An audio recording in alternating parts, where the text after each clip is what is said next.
Hello, everyone. My name is Mrs. Spivey, and I'm the very proud 8th grade assistant principal at Penwood Middle School. You are in for a treat.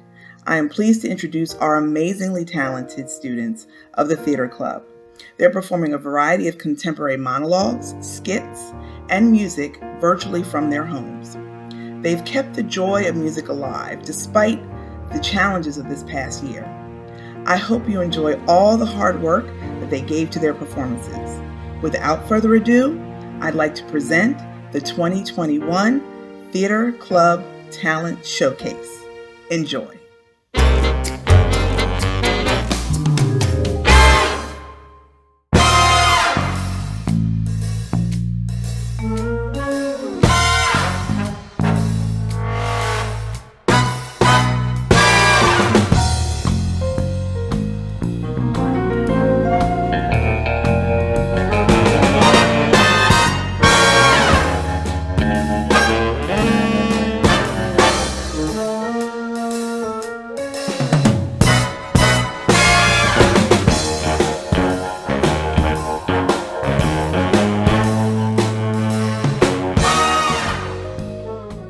Welcome to the Penwood Middle School Theater Showcase. I'm your host, Coda. And I'm your co-host, Avery. And we're going to be bringing to you some fabulous performances. Our scholars have been working year-long to put on this amazing show for you, with our complaint department to our own virtual talent show. Now let's give you a look at this. Come on! A bestseller as a traditional stage play, your favorite complaint department has now gone virtual. This virtual play is written specifically to be rehearsed and performed remotely, with every character in their own home. As you can see, we are back in the building here at Penwood Middle School, so you're going to see recordings from here and from the scholars at home.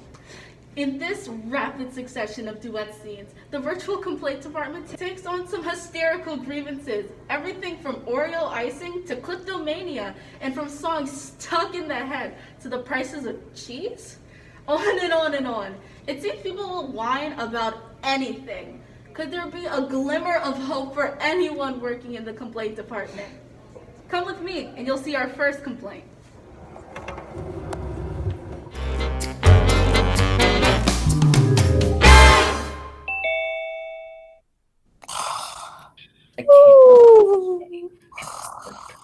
Excuse me. Wake up, please. Is this the complaint department? Because I want to complain. What are you talking about? Is this the complaint department? Because I want to complain. You want to complain? Look at this shirt. I've only had it for a week and the seams are already falling apart. My socks keep falling down and I have the worst headache. And my carpal tunnel's acting up. And I can feel my elbow. I thought you weren't supposed to be able to feel your elbow. What if I bump into something? Now it's gonna hurt. And don't even get me started on people that drive too slow and fast. Excuse me. I didn't ask for none of that. And I did not want to hear none of it. I only asked one question. Is this the complaint department? This is the virtual complaint department. And you know what that reminds me of?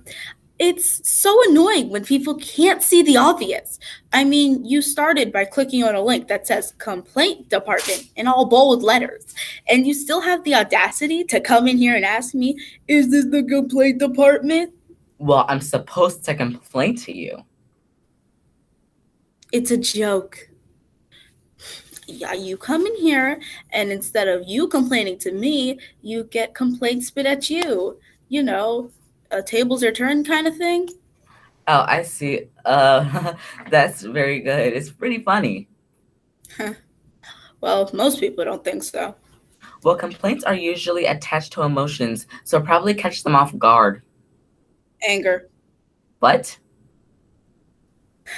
The only emotion attached to complaints is anger.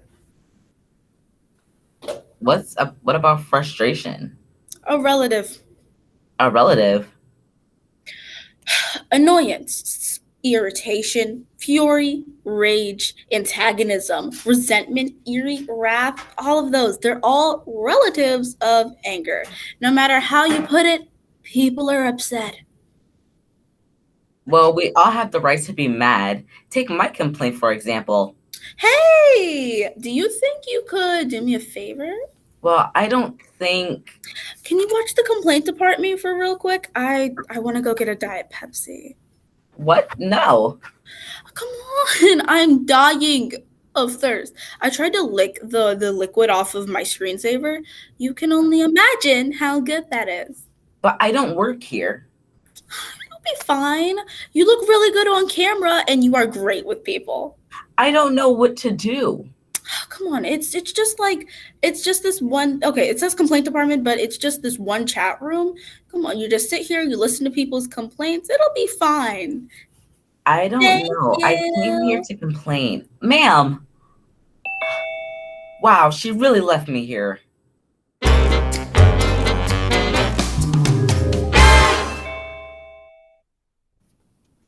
Excuse me, is this the complaint department? No, it is. No, it isn't. But the link says complaint department. Oh, yeah. Sorry. I meant to say yes. It actually is the virtual complaint department. See my shirt? It's only a week old, and the seams are already falling apart. I don't know what you're talking about, but I wish to register a complaint. Oh, okay. What seems to be the problem? This right here. This is the problem. Is that goo? No, it's not goo. They changed my favorite cookie. After years and years of creating, producing, and selling the perfect cookie, they changed it. And I do not like the change. That doesn't look like a cookie. That doesn't look like a cookie. It looks like goo. It's not goo. It is the part of the cookie that I don't like. That doesn't look like a cookie. I told you, it's not the cookie. It's a part of the cookie. The part of the cookie you don't like. Exactly. May I ask what kind of cookie it is? I don't know what kind of cookie it is now that they've changed it, but it used to be the perfect blend between the rudimentary flavors. Two delightfully crunchy and perfectly corpulent chocolate discs surrounding a wondrous vanilla cream icing, creating a sandwich-style confectionery with the impeccable aptitude for immersing in a bovine liquid refreshment. Bovine? Oh, an Oreo! In a nutshell. And everyone knows the Oreo used to have the perfect cookie to cream ratio at 71% cookie and 29% cream, creating a piquancy from a residence of recompense after one's ultimate demise. A heavenly flavor? Exactly. Now the ratio of cream has changed from 29% to 58%. I've had to scrape off half of the frosting just to enjoy my beloved cookie. 28 to 50, 29 to 58. Oh, I see. You bought the double stuffed Oreos. Double stuffed? Yeah, they came out with double stuffed Oreos a while back. That was like several years ago, but you can still get the regular brand. I can? Yeah, just read the package. There's other flavors too. Let's see. There's golden, there's chocolate, there's vanilla, Napoleon, mint, birthday cake, banana split, peanut butter, and of course there's double stuffed. I guess I should have read the package. What am I going to do with all this extra icing? Save it. Maybe they'll come up with a just perfectly corpulent cookie disc flavor. Wouldn't that be something? Hey, could you do me a favor? Could you watch the complaint department for just a sec? I have a sudden craving. No, I will not. I wouldn't even know what to do. Here, I'm sending you our online complaint forms. I'll be right back.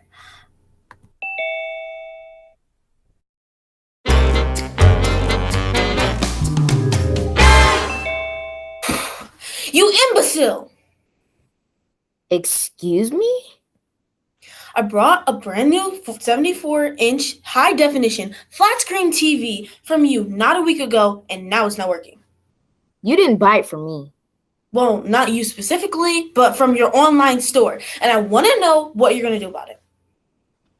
Well, let's see. I'm sure there's something. Ah, here we are. Television complaint form. Let's go down the list and see if we can rectify the problem. Fine. And sorry about that insult when I came in online. Sometimes I just get carried away. Apology accepted. Number 1, what seems to be the problem? I was watching my favorite program, World's Dumbest Imbeciles, when all of a sudden my screen went dark. Dark screen, dark screen. Here it is. Was there a number on the screen, like a channel number or a cable provider logo?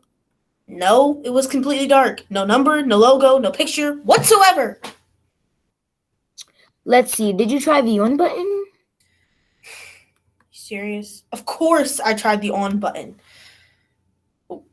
Of course I tried the on button. That's the first thing I tried. Then I tried the other button, and still nothing. Did you check the cables connected to the back of the TV? That's the next thing I did. I checked every cable on the back of the TV, and there are a lot of them. I got cables going to the cable box, cables going to the DVD player, cables going to my kid's gaming system, cables going to the modem. But I made sure each one of them was secure. Then I tried the on button again, and the on button on the TV, and the on button on the remote. Still nothing. Next, there's a big, thick cord on the back of the TV that needs to be plugged into the wall. Did you make sure that it's plugged in? The problem with that is that the TV's on a big dresser, and the plug behind the dresser is really close to the wall. How close? It's about 3 or 4 inches away from the wall. That should be enough space for you to look behind it and at least see if it's plugged in. Normally, yes, but right now it's really dark back there. Can you use the flashlight on your phone? No, I'm using my phone to talk to you. Duh. Well, it is kind of dark on your screen. Why is it dark? The lights are off. Why don't you just turn on the lights? Because right now, on our side of time, there's a power outage. I see. Delete, delete, delete. Do you still have the original packaging the TV came in? I always keep the boxes. Here's what I want you to do. Pack up the TV in the original packaging and mail it back to us. It's that bad, huh? I'm afraid so. There's an online form you'll need to fill out, and it'll ask why you're returning it. Just say that there's nothing wrong with the TV, it's just that you're too stupid to own a television. I am? Most definitely. But you're actually perfect for this job. Could you watch the complaint department just for a second? I'll be right back. I guess so. There's nothing ever good anyway. This act will be Marietta Idris performing a piano solo. Ooh, a pianist from Penwood. I bet she'll put Mozart to shame. Honestly, I'm hoping she'll do some kind of tribute to Bach. Who's Bach? Marietta, everyone.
Penwood Middle School Theater Club presents their contemporary monologues featuring Kevin, Morgan, Fatimata, Evangelia, Max, Taja, Princess, and Robin. My name is Kevin. I will be performing the monologue Gummy Bears. The difference between thinking about having no school all summer and actually having no school all summer is like the difference between thinking about gummy bears and actually eating them. I mean, when you're thinking about gummy bears and imagining eating them, it's so easy to remember how sweet they are and how chewy. And that's really, really good. I mean, gummy bears are really good, but the truth is, the only thing that imagining eating gummy bears does for you is make you even hungrier for gummy bears. But on the other hand, imagining not having school all summer, actually not having school all summer, I forget what I was going to say. Does anyone have gummy bears?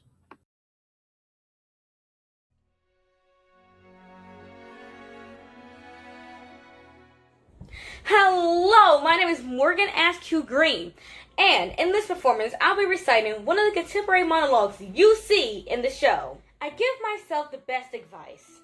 The problem is, I never take it. So, when I tell myself in the afternoon, you can't keep going to bed at 2. Tonight, the lights go out at 12.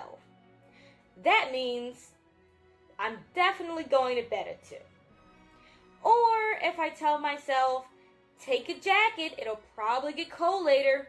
For sure, when it comes to time to go out, I'll say, who wants to carry around a jacket all day? I don't do this to teach myself a lesson or show myself who's boss or anything.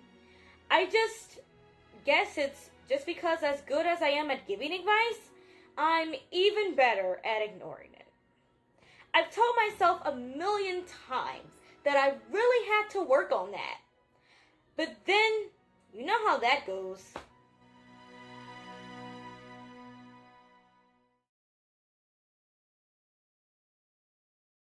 My name is Fatimata Sissoko, and I'll be performing the monologue called Note, and it's the girl version.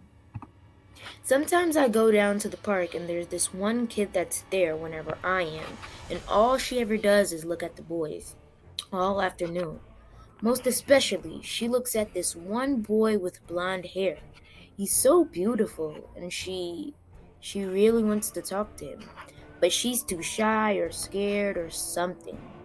She doesn't even know his name. I'm pretty sure she doesn't. So one time, she wrote him this note saying that she really wanted to talk to him and that she would be waiting under this one tree, and I left it by his book bag when he wasn't looking. But this boy, when he saw the note, he looked over under the tree at me and stared, laughing. Then he showed the note to his friends and they started laughing too. And then he took the note and threw it in the garbage, which was a really crappy thing for this boy to do. And when this girl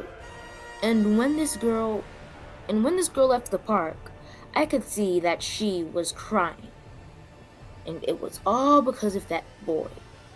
So the girl never went back to the park again. I don't think she did. I wouldn't know because I never really hang out there anymore either.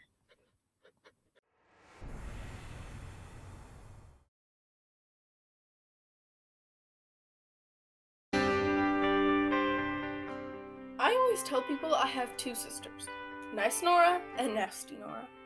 Nice Nora is the best sister in the world. Nasty Nora isn't. And it's tricky because I never know which one is going to show up. Plus, they look exactly the same, so I don't even know which one I'm talking to until she opens her mouth. Even worse, all I want to do is be nasty back to Nasty Nora. But if I do, then she won't go away, and I don't get to hang out with Nice Nora. It's a problem. Sometimes I wish I was an only child.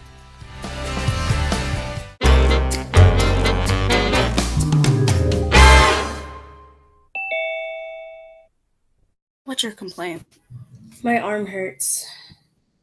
Well, I'm not a doctor, but I can take a look at it. I'm sick of doctors. I fell out of a tree. I need to see the other arm, dude. Why? Because there's bandages on that one. No, but this is the one that hurts. But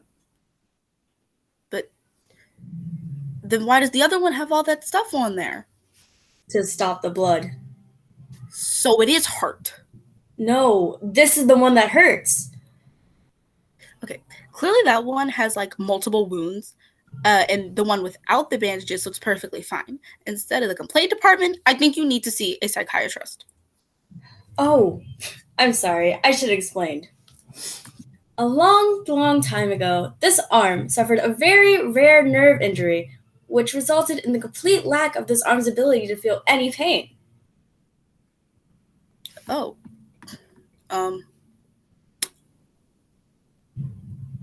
Really? I really don't think I've ever heard of anything like that. Well, it's extremely rare. Sort of like a super extreme case of carpal tunnel. But it's true. Watch this. Oh my. But why? Thank you for the demonstration. I believe you. Here, you try. Go on, have a bite. Oh, yeah. You're on that side of the screen. Sorry. It's really not necessary anyway. Then I'll give it a good karate chop. Yeah. No. No. Please stop. You'll get blood everywhere. Sorry, I get carried away sometimes. Now, if this is not the arm that hurts, then how did you get all those injuries? Oh, well, all these band-aids on my fingers, I got while chopping onions. You know, that always happens. This one on my wrist, I got from one of those jagged strips you tear off saran wrap with. This one I got from a pin cushion. This one is more of a burn. I got this one, believe it or not, from one of those whack-a-mole machines at Chuck E. Cheese. Can I see? Sure. Oh my. Cool. Good. No, you need to go to a hospital. That is a gaping wound. It doesn't hurt. That doesn't matter. It needs stitches. If you don't get that sewn up, it'll only get worse. You'll lose more blood. You'll have severe nerve damage, even to an extreme measure, and it'll eventually get infected, and you'll lose the arm or worse. But it doesn't hurt. Pain is an indicator that something is wrong. Yes, but you don't have that indicator. But believe me, there is something wrong. I'm going to get some help. But this is the arm that hurts.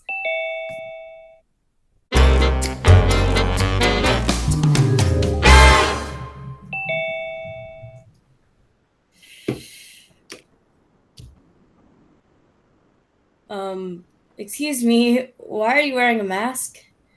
I'm a cat burglar. I see. Can I help you? I'm bored. You see this? I burgled it. That's not cool. Do you need a letter opener or something? No. Letter openers are for wimps who can't just rip open an envelope. It's only paper. Well, I like letter openers. In fact, hold it up to the camera. That looks like my letter opener. It is yours. What? But how did you get it? I told you. I burgled it. So, you came to my house and stole my letter opener. No, I didn't go to your house. I am a virtual burglar. You stole it through my computer? Yes, exactly. Sorry. I don't believe you are. And I don't believe you stole my letter opener through my computer. Why not? Because that's impossible. Why do you say that? There's no such thing as a virtual... Wait. Where's my pen? Is this it? Yes. What?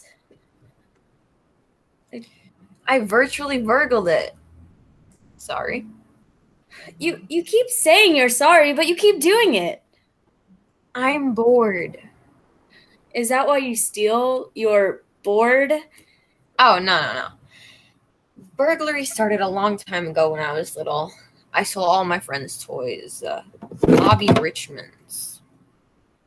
Do you realize that stealing hurts other people? Oh, yeah.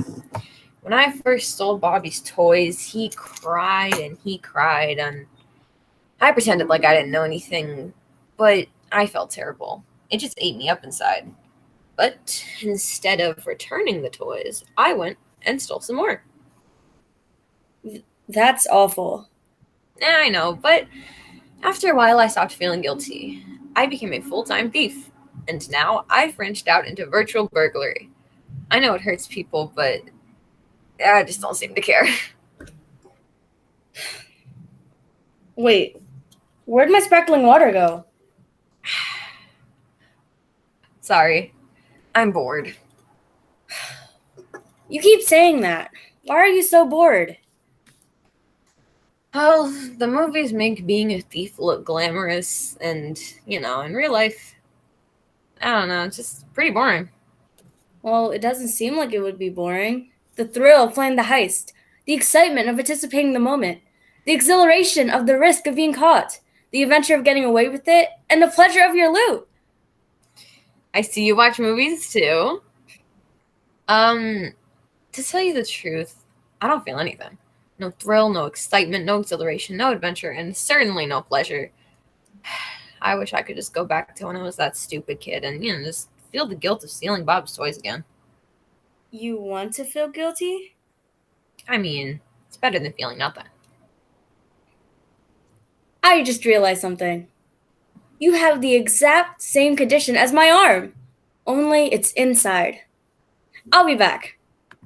This act is by Arima Ebo, singing Bring It On Home to Me by Sam Cooke. Do you think that there's a Sam Bake? Maybe even a Sam Barbecue? Sam Saute? Sam Fry? Let's move on. Roll the clip! Hi, my name is Arima Ebo, and for the talent show, I'm going to be singing Bring It On Home to Me by Sam Cooke. I hope you enjoy it.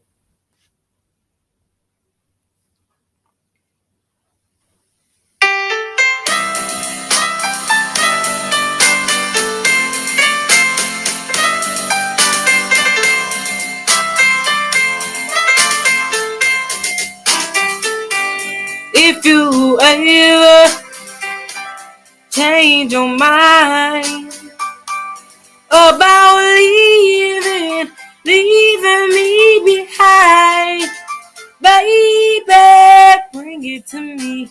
Bring your sweet loving. Bring it all home to me. Yeah. I know I left when you left, but now I know I only hurt myself. Baby, bring it to me. Bring your sweet loving. Bring it all home to me. Yeah.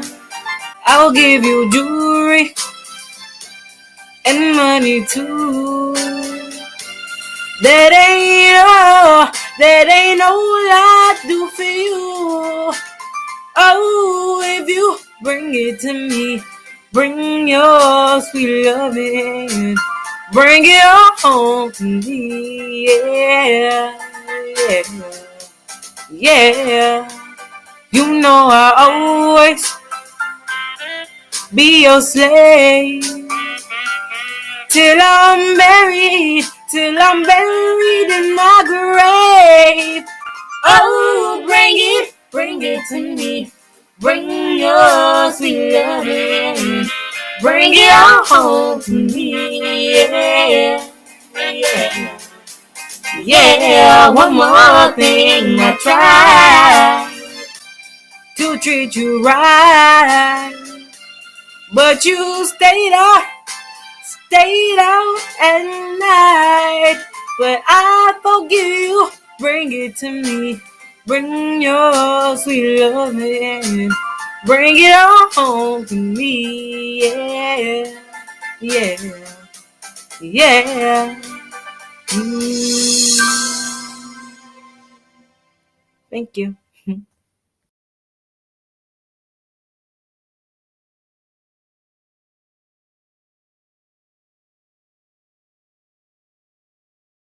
Hi, my name is Maximus Johnson, reading Ocean. We have this biology book in Mr. Cahill's class that starts out with the world almost all covered with water, and all these different microscopic animals, and then jellyfish, and then regular fish, are swimming around in this giant ocean, and they think it's the whole world. Then some of them start coming out of the ocean, and changing, and evolving, and turning into new things. That's in the beginning of the book. Then at the end of the book is a picture of a woman, but you can kind of see inside of her, and there's a baby there. And when I saw the baby, I thought, this is just the same story over and over. I mean, there was a time when I was that baby, and I was swimming around, and my mother was the ocean, and her stomach was the sky, and I thought that she was the whole world, and that the world was safe. But the story is always the same. Nothing really lasts. Everyone always leaves the ocean and then turn into something else and something else again. And you can never go back, but you never forget the ocean. And if you close your eyes, you can feel the warmth of the water, and for a few seconds, you can feel safe again. And you can know, really know, that someday after you've changed into something else and something else and something else, that one day, maybe you'll feel safe again. That's is all.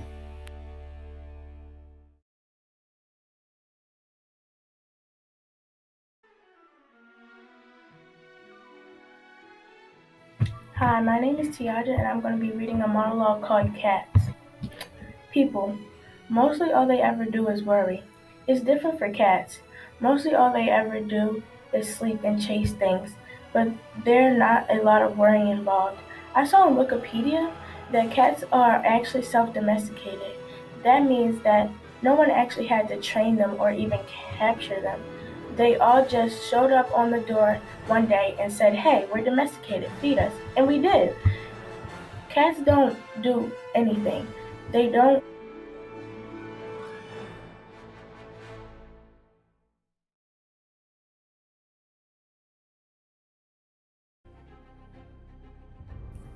My dad doesn't talk a lot. Usually just stuff like, I thought I told you to clean your room, or if you're not ready in 10 minutes, you're not going.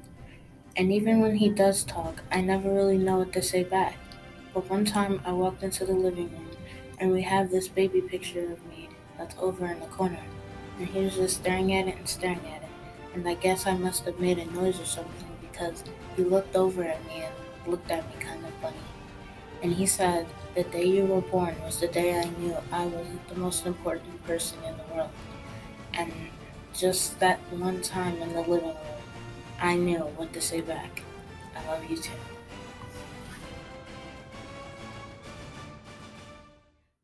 Up next, we have Coda Kirkland, who's singing an original piece called Player 2. Hi, my name's Coda Kirkland, and I'm going to be singing an original song I wrote. The title of the song is Player 2. It's part of a series of songs that I'm writing. So this is the first one. So I hope you like it. Let's go.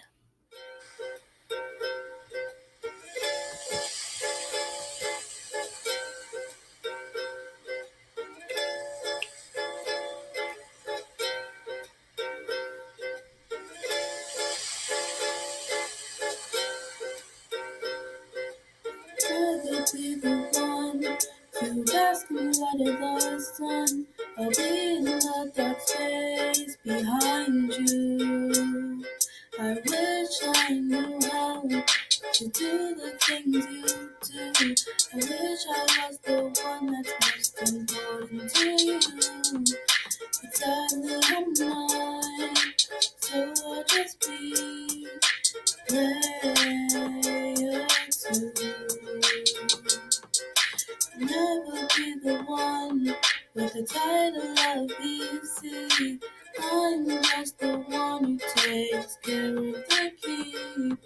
I'm the mercy of your quality. I'm the support. I'm a random character of the thoughts. I'm not as important as you. So I'll always be player two.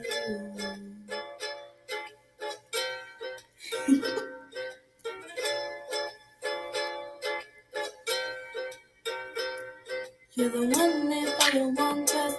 I am struggling to do my best.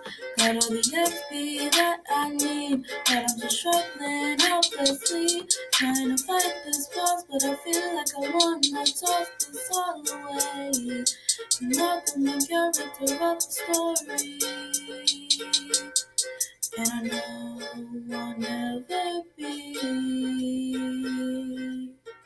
But a guy can dream of the day that my title won't be NPC.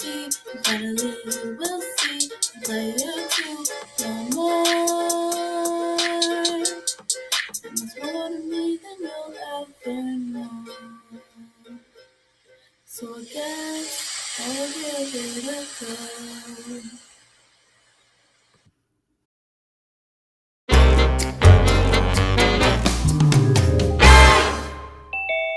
Is this the complaint department? Perhaps I can help you. Oh, great. Because I'm at my wit's end. I just don't know what to do. What seems to be the problem? I think my husband's going deaf.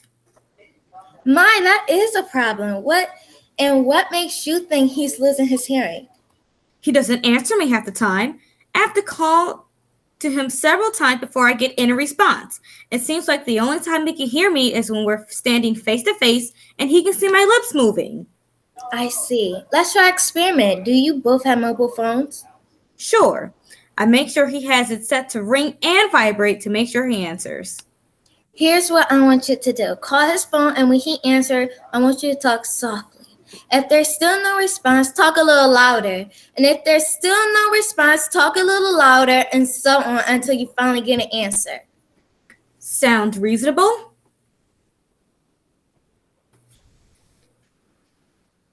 It's ringing. He answered. Hello? Honey? No answer. Hello? Sweetheart, are you there? Still nothing. Darling, can you hear me? Nope. Complete silence. If he can't see my lips moving, he can't hear me.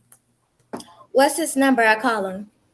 Good idea. I like to have another witness so that way I can convince him to go in for a hearing test. 554529. Hello? Is anyone there? Oh, hi. I'm calling on behalf of your wife. Yes, she's right here. Yes, I can. Right. I'll let her know. Okay. Bye-bye. He can hear you? Yes, he could. What'd he say? He said that he answered you 3 times and wants to know what you want. He also said you always do that to him. Oh, I wonder what that means. Hey, could you watch the complaint department for me for just a second? What? I didn't hear you. Thanks. I'll be right back. Hey, let me see your drawing. Well, it looks so nice. Let me see yours. Oh my gosh, that looks so cute. There's such artistic talent from the people here at Penwood Middle School. Speaking of artistic talent, this next person has some real good skills. Let's check it out.